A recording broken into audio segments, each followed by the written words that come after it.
be amazed how many people they call, and they're calling me at 3 o'clock in the afternoon saying my AC is not cooling my house enough.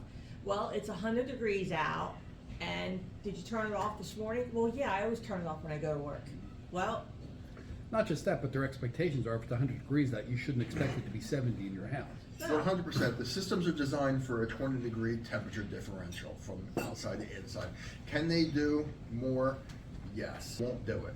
Because normally when you're running your air conditioner, it's 85 degrees out, or 83, 80, it's not that 100 degrees all the time.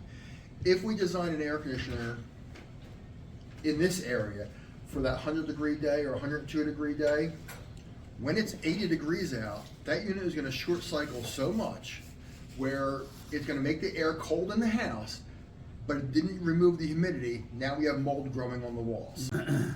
But yes, we'll have stuff growing. So I tell people when we design a system, when we hit 95, 98 degrees, you might start losing ground on your thermostat. You might have it set for 74, it might get to 75, you might hit 76.